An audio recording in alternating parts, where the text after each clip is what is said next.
our drives. Um, Certainly, it's interesting how the draft works.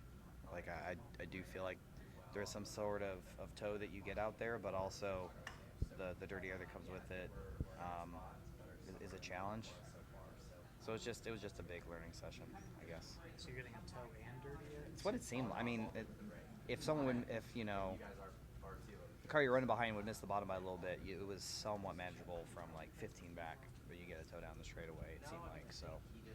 But yeah, if they hit the bottom, it was tough to manage. So I don't know how that's all going to work out. Right, we were pretty spread out, so we can all kind of run somewhat of a good pace. I think I would expect a lot of mistakes probably in the race on Sunday once we're all packed up on restarts. Was there any tire fall off that you could tell? Um, uh, it was really hard to figure that part out, Bob, because a lot of times you kind of get running a pace, you get a feel for the car. Someone would pull out of the track on front, come onto the track in front of you, or you'd run the car down ahead of you. And just what dirty air is like with these cars on the fast tracks. It's kind of hard to tell, what's dirty air. Do you just get your stuff hot running behind somebody, and what's like natural tire fall off? You may have passed. I don't Like, how know. did you feel? Man, Man, you're it's fast. it's gonna be tricky. I think discipline and not putting yourself in a bad spot will be important. I think like I said, Sunday will be pretty tricky. I think it'll be really easy to make a mistake and lose a lot of momentum or cause an accident. So just have to keep our eyes out for that. What will restarts be like? I think we'll get through turn one okay. Turn two is going to be sketchy for sure. So I don't know what's going to happen after that, but turn two will be tough. Why so? I think it's just the speed's carrying into one.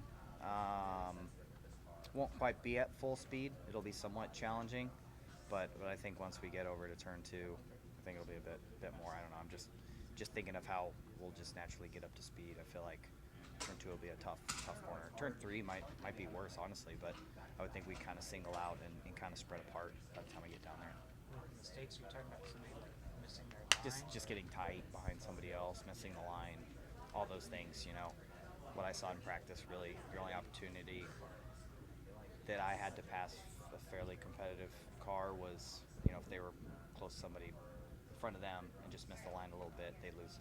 That was pretty bad. So to be able to take advantage of that, I think just we've seen it with when the guys run the Indy cars here, man. It's a fine edge, and it's one you can't really creep up on. You normally just kind of get slapped in the face by it, and you got to hang on and try not to hit the fence. What about Denny, Bob? Come on. Yeah.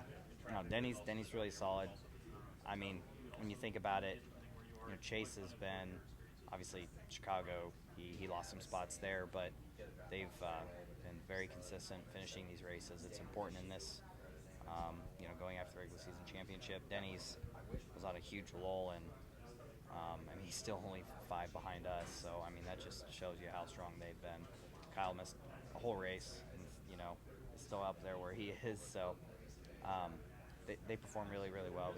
We've done a good job of capitalizing on their bad days and closing the gaps in those events. You only had about 50-odd minutes in the cars. Is still Pocono any indication of year minus bumps? No. The sensation of speed seems a little bit similar, but tunnel turn at Pocono's just gotten so much rougher than any of the corners here. I feel like they feel nothing alike. It seems like these days. Is this a normal race? Basically, you came here, or NASCAR came here 30 years ago, and it was, hey, let's go to the hallowed grounds of Indianapolis. Then it went to the road course. Then you won here. Now it's back to the oval. Is this still just a normal weekend, or is there something special about the Brickyard 400? There certainly is something special about it. Obviously, there's a huge amount of history at this racetrack, but also the history of the Brickyard 400 as well. So, obviously, I think, I don't know, it feels like some could be a little bit lost on all that, being that we took the time away from the oval that we did.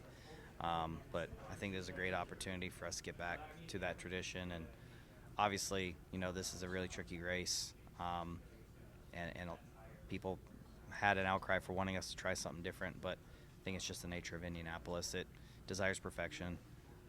If you want to have a shot to win the race, you can't have a mistake-filled day and drive to the front and win. You've got to be excellent in all fronts of racing. You just said there was an outcry for you guys to go back to the Oval. What about you? Did you want to go back to the Oval? I could have went either way. Obviously, all the, I guess, facts of this car aside, yeah, I would have loved to race at the Oval, but I was concerned, right, coming back here, what I've seen out of this car in other ovals, it would be a tricky race, and it would be difficult for passing. So I could be wrong. It still could be a great race tomorrow, but I do think drivers will make a lot of mistakes, and you'll just have to be ready to capitalize on it. But you won't. You won't make mistakes. I don't plan on it, but it'll be easy to do. That's for sure.